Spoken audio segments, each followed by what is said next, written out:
Hi there, Brett here. Welcome back to Tabletop Sagas, and it's been a good probably month, 6 weeks, 2 months, something like that. It's been a good while since I've painted myself some brown and some green World War II stuff.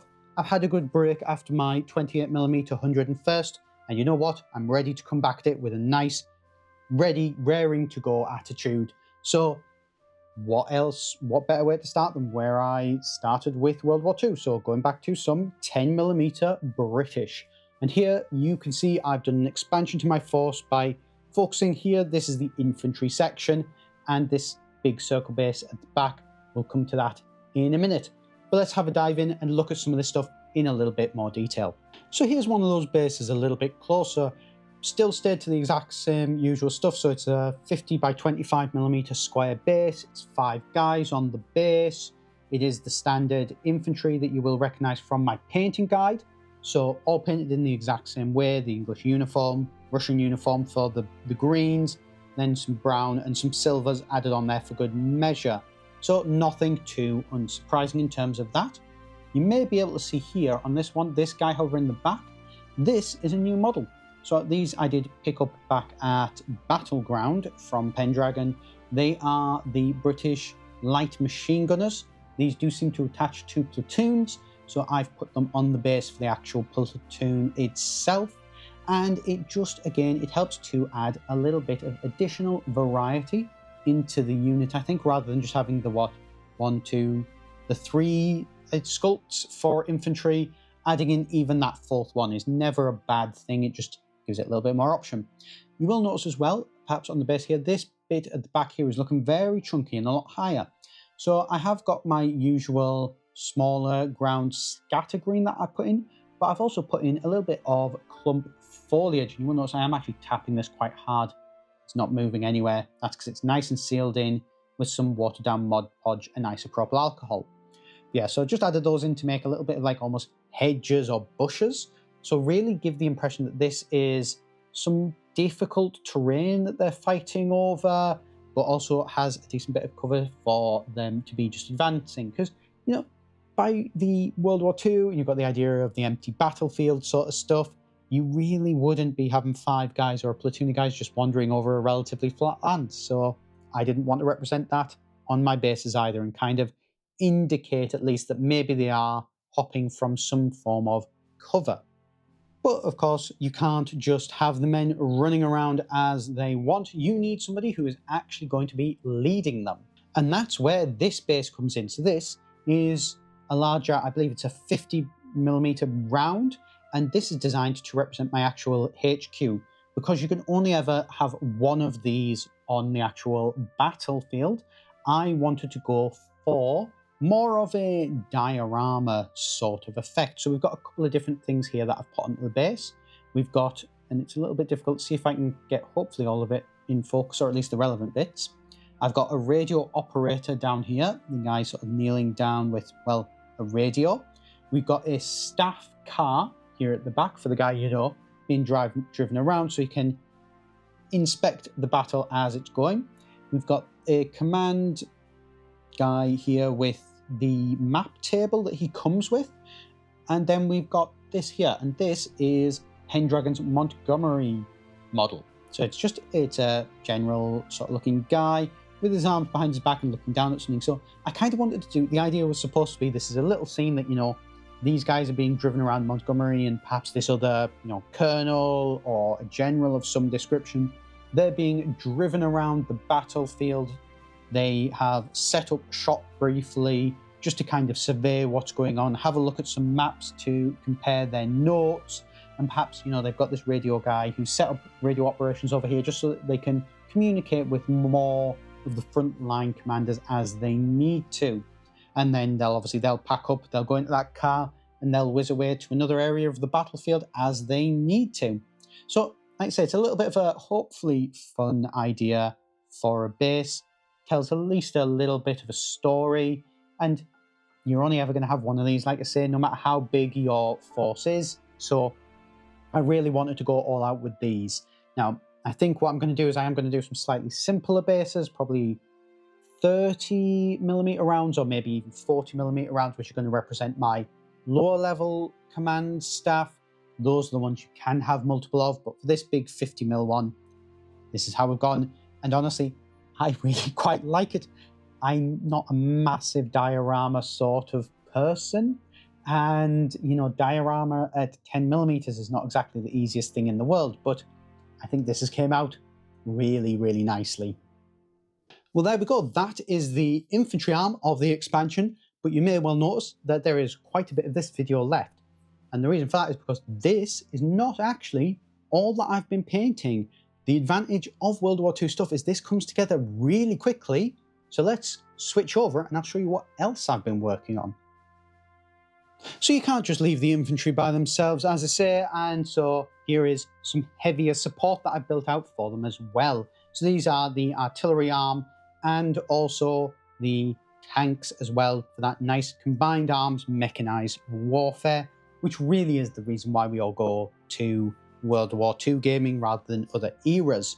So let's have a look at these in a little bit more detail. So this is one of the first stands of artillery that I've got for you here, and unfortunately, and I'm daft, I always do it, but I normally write them the names on the bases, and this time I haven't. I thought, you know what, these are easy, I'll figure them out. If I ever doubt it, I'll just look on the Pendraken website, I'll work out what it is, I'll look in the rulebook, I'll figure it out. What hubris, because now I'm making this video and I realise that I can't actually remember what this is. I believe it's some form of howitzer, I think, but beyond that, I'm not 100% sure. If anybody does know, pop it down in the comments, that would be great. I do know it is supposed to have like a shield on the front of it, and I don't know whether they were forgotten in my order or whether I misplaced them, but for love nor money, I could not seem to find them.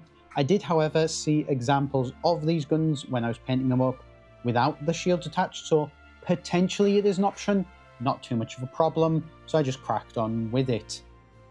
Now, these I've painted in very much the same way that I've painted my other artillery. If you do want to check that out, I do recommend going and finding my British painting guide for these. For the starter army, I will talk you through how in there, but in short, it's just Russian uniform with a bit of a dry brush on the gun, and then English uniform on the actual guys. World War II, it's browns, it's drabs, it's greens. It's really not that complicated, I've got to admit. And so for these as well, in my previous video, I did do the artillery 2 to a base for the smaller, I think 6-pounders. I did consider doing that for these two as well, but I decided to dry fit them, as you know, generally you always should with models. And I thought that the base looked incredibly crowded. So for ease for this time, I decided to just, you know, just one on a base. They do recommend one on a base in the Blitzkrieg Commander rulebook, so I was happy to do that. And yeah, looks absolutely fine with these slightly chunkier guns. I do also like, if I can get him focused, this guy here, this guy at the back, carrying the artillery shells. I just think he looks brilliant. So nice little scene of guys loading and firing their gun. Moving on to the other artillery piece and the really big chonking one. These guys come in a set of one model at a time, so you're definitely not putting two of these on a base. Once again, I have forgot to write the name on the bottom, and I am not that good at World War II knowledge yet to be able to confidently say what this is.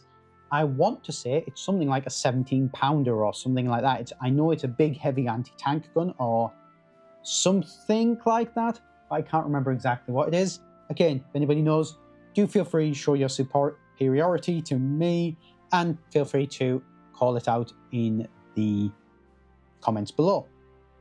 Again, in terms of painting, this is all really, really similar to all of the other stuff, such as Russian uniform, English uniform.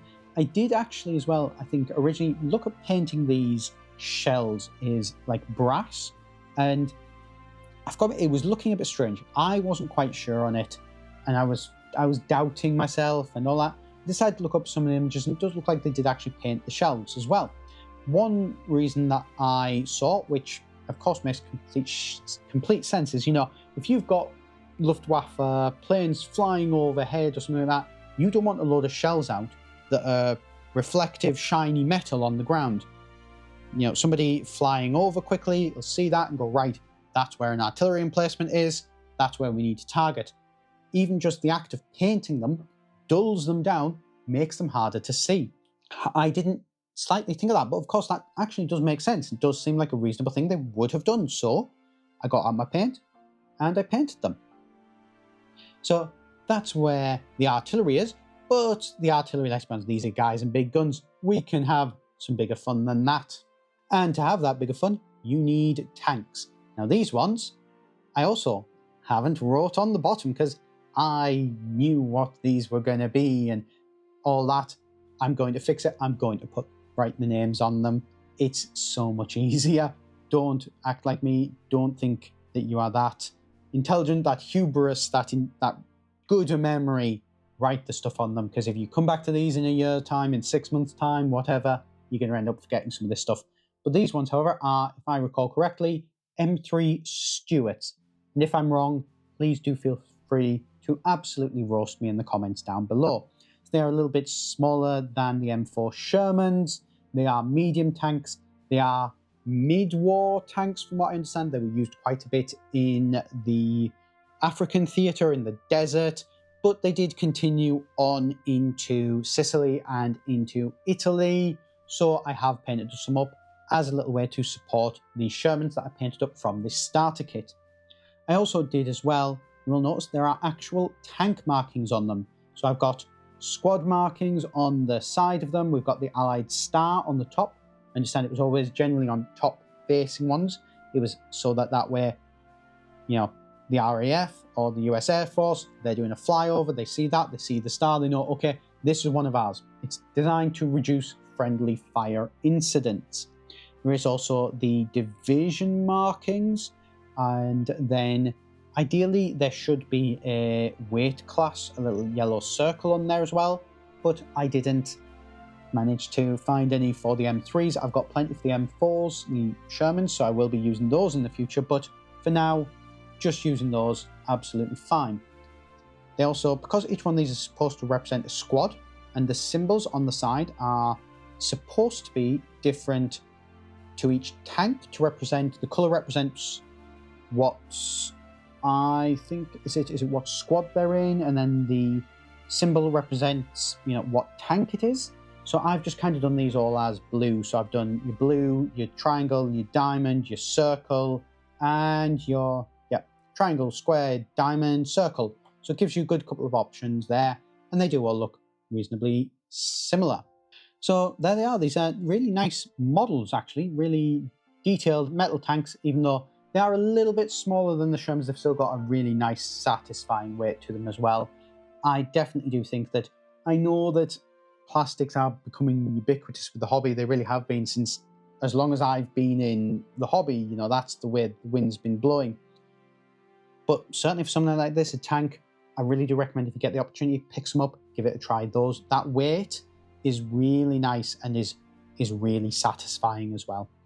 So here's everything collected together in all of its glory, and as you can see, when it's all put up like this is actually pretty much double the size of the starter set. So, well, the size of the starter set, again, I should perhaps say. So it really is actually quite a large expansion to my British forces. We've got 6 platoons of infantry, some machine gun platoon, mortar platoon, the 4 tank squadrons, a load of artillery, and an actual HQ commander base.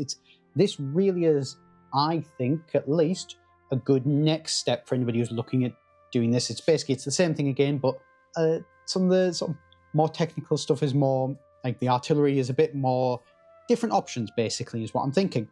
It's really, you know, this gives me a solid foundation, and at this point I think I do need to just play some games with my British. They are absolutely ready and raring to go before I do have a think about any further expansions. So that's really what's going to have to be next. And if you do want to see that, obviously do be sure, hit that subscribe button down below. While you're there, if you want to put a comment, those things, they do really help the channel, and it would be a massive, massive help. I am really trying to do weekly videos at the minute. I'm trying to move things around a little bit, so there might be a little bit of a lag as I'm working out the best day, but you know, that's the thing. If you have any thoughts on that, please do let me know what's the day you're most likely to be watching YouTube videos, so that this can be out in time, ready for that, and just in time for it, because what happens is if something sits around for a couple of days, you know, if I put something out on, say, a Tuesday, but then nobody really watches until a Thursday or a Friday, by the point it gets to that, YouTube already kills the video, which is really frustrating and seems to be the information that I'm getting at the minute from my analytics. But anyway, that's a whole different ball game. In terms of this stuff, I'm really happy with how this is. It does look really cool. I love 10mm and I love the scale of the battles that you can do with this stuff. Really, it is just onwards and upwards from here. So thank you very much for watching. Be back next week with another video, so keep an eye out for that. And until then, I'll see you next time.